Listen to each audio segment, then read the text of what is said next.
Hello Pisces, welcome to Guruma Hindi tarot. और ये reading है 22 ऑफ मार्च से लेकर 28 ऑफ मार्च तक की।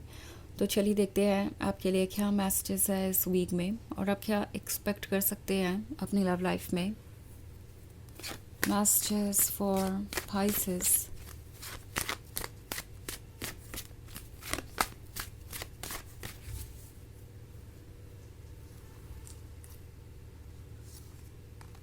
The hanged man,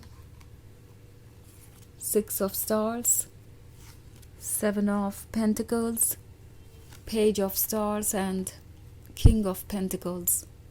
okay, so हमारे पास है 6 ऑफ पेंटिकल्स।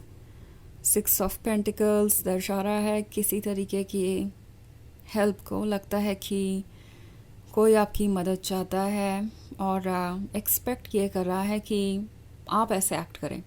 मतलब इस किंग ऑफ पेंटिकल्स को अगर आप देखें तो उसके पास पेंटिकल है, वो देखने में बहुत कॉन्फिडेंट नज़र आ रहा है। ऐसा लगता है उसे दुनिया की परवाह नहीं और जो कुछ भी है सब ओके है।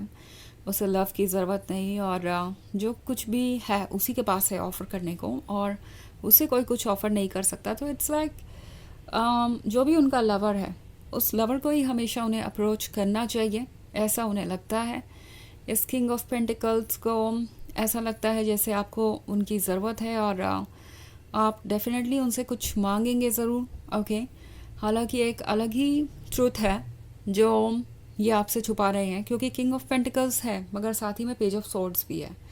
तो ये आपको लगातार वॉच कर रहे हैं, आपको स्टॉक कर रहे हैं और सोच रहे हैं कि कब आपके सब्र का बांध टूटे और आप इस रिलेशनशिप के लिए फिर से कुछ करें। लाइक उन्हें अप्रोच करें, उनसे मौके मांगे दोबारा इस रिलेशनशिप में आने के, उनसे रिक्वेस्ट करें कि वो इस रिलेशनशिप को कंटिन्यू करे आपके साथ। सो बहुत सारी कॉम्प्लिकेटेड चीज़ें मैं देख रही हूँ। ये पर्सन ये उम्मीद कर रहा है कि जो काम उन्हें करना चाहिए वो आप कर देंगे, क्योंकि 7 ऑफ पेंटिकल्स का कार्ड है। तो ये डेस्परेटली इंतज़ार कर रहे हैं कि कब आप फाइनली उन्हें अप्रोच करेंगे और उन्हें मौका मिलेगा कुछ कहने का। ये पर्सन जैसे लगता है कुछ प्रूव करना चाहता है। इट्स लाइक अगर आप वापस आए या आपने कुछ एक्सपेक्ट किया उनसे तो वो कहेंगे देखा आपको वापस आना ही था, मैंने जो बात कही थी वो सही थी, आपको उस समय ही मान लेनी चाहिए थी।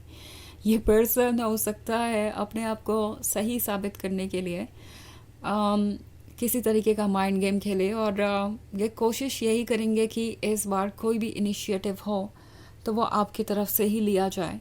द हैंगमैन का कार्ड है। सो समझदारी से काम लेना चाहिए आपको। आपकी सोल कह रही है कि इस वक्त आप ज़्यादा इम्पोर्टेंट है। इस पर्सन को पता है कि उन्हें आपकी ज़्यादा ज़रूरत है। हालांकि एक्ट ऐसे कर रहे हैं जैसे कि अगर वो इस रिलेशनशिप से बाहर चले जाएं तो आपको पता चल जाएगा कि आप कितने अकेले हैं, कितने हेल्पलेस हैं और उनके बिना कितने इनकम्प्लीट हैं।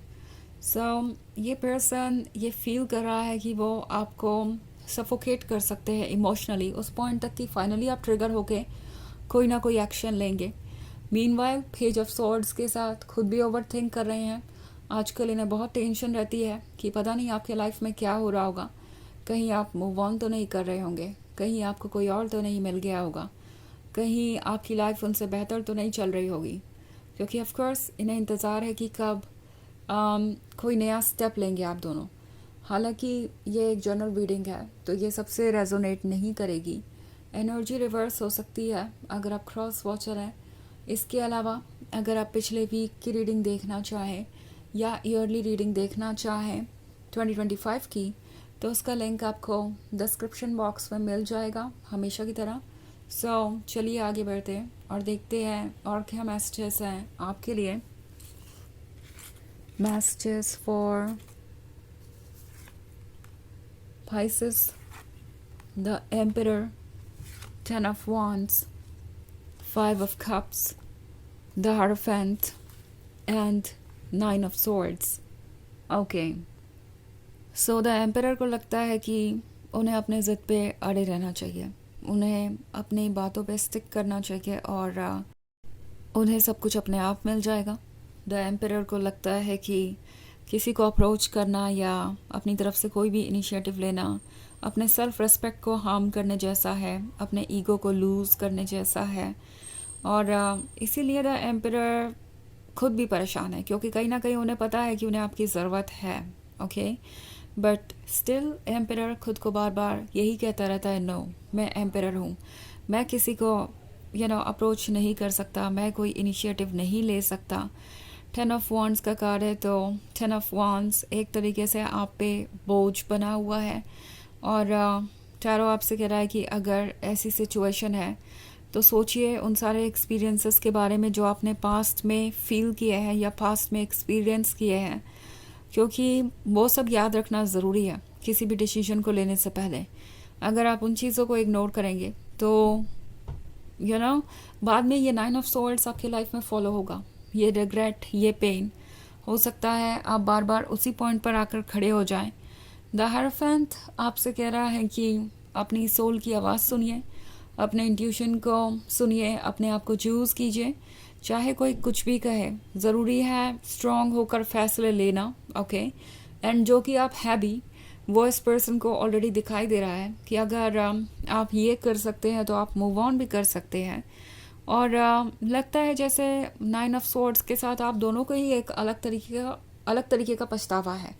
एक तो इस पर्सन को इस बात का कि शायद उन्होंने इस बार एक रिस्क ले लिया है। अगर उन्होंने ये सिचुएशन क्रिएट की है तो अब अनसर्टेनिटी को भी फेस करना पड़ेगा। अनसर्टेनिटी का मतलब है कि आगे क्या होगा क्या नहीं, उस पर उसका कंट्रोल नहीं है।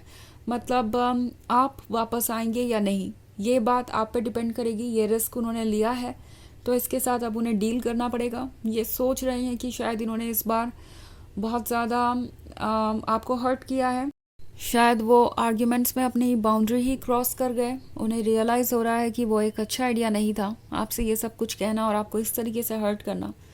और दूसरी तरफ 9 ऑफ सोर्ड्स आपके पर्सनल रिग्रेट के बारे में हो सकता है। आपको ऐसा लगा हो सकता है इस पर्सन की बातें सुन के कि आपने उन पर भरोसा ही क्यों किया, क्या ज़रूरत थी आपको उन्हें मौका भी देने की, अपने जीवन में आने देने की क्या ज़रूरत थी।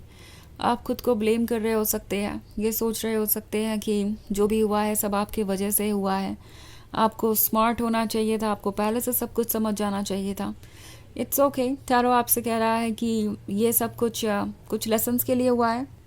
आपने जो किया उसके लिए आपको खुद को ब्लेम करने की ज़रूरत नहीं है। ये सब कुछ इसलिए नहीं हुआ कि आप खुद को ब्लेम करते रहे या अपने पास डिसीजन के लिए रिग्रेट करते रहे लगातार। ये बस इसलिए हुआ है कि आप अपने लेसन सीखें और मूव ऑन करें और फ्यूचर उसके अकॉर्डिंग शेप करें। ओके, और 9 ऑफ सोर्ड्स आपके फ़िलहाल एक इमोशनल नमनेस को भी दिखा रहा है। हो सकता है आप में से बहुत सारे लोग इमोशनली एम्प्टी महसूस कर रहे हो। आपको ऐसा लग रहा हो सकता है कि कोई चीज़ आपको खुशी नहीं दे रही और ना दे सकती है, क्योंकि आप इतने हर्ट है, इतने पेन में है, तो कुछ भी नहीं बदलने वाला और कुछ भी आपको सुख नहीं दे सकता। बट ये टेम्प्रोरी फीलिंग्स हैं। ऑल्सो हमारे पास है 5 ऑफ कप्स। तो 5 ऑफ कप्स आपसे कह रहा है कि ये जो भी सिचुएशन है वो किसी तरीके के रिग्रेट करने की नहीं है। लाइक आप भी रिग्रेट कर रहे हैं और इस सिचुएशन में आपकी कोई रिस्पॉन्सिबिलिटी नहीं बनती कि आप कुछ भी ठीक करें या अपने आप को उन एक्शंस के लिए अकाउंटेबल होल्ड करें जो पास्ट में कभी आपने की थी। आज आप एक डिफरेंट पर्सन है, आपने अपने लेसन सीखे हैं, तो अपने ऊपर प्राउड कीजिए और अपने लेसन्स को सीख कर आगे बढ़िए।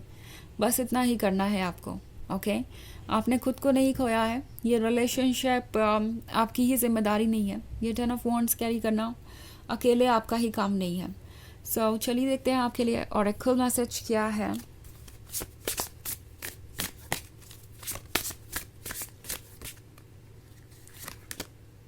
Step forward, each small step takes you towards greatness.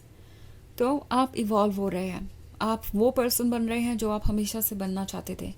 आप जर्नी पे हैं, शायद आपको ये पता ना चले क्योंकि चीज़ें बहुत धीरे आगे बढ़ रही हैं, बट एक एक करके आप एक एक कदम करके आप वहाँ पहुँच जाएंगे जहाँ आपको होना चाहिए। ओके, ये जो भी हो रहा है ये सब आपको प्रिपेयर कर रहा है फ्यूचर के लिए, और फ्यूचर में क्या है आप देख ही सकते हैं, सन है और लाइफ है। सो ये हैप्पीनेस का सूचक है। जो भी आपकी लाइफ में अभी हो रहा है वो टेम्प्रोरी है और आप प्रिपेयर हो रहे हैं एक ब्यूटीफुल जर्नी के लिए। ये बात हमेशा ध्यान में रखिए। तो ये है रीडिंग इस वीक की। आई होप आपको अच्छी लगी होगी। Thanks for watching. Till next video, bye.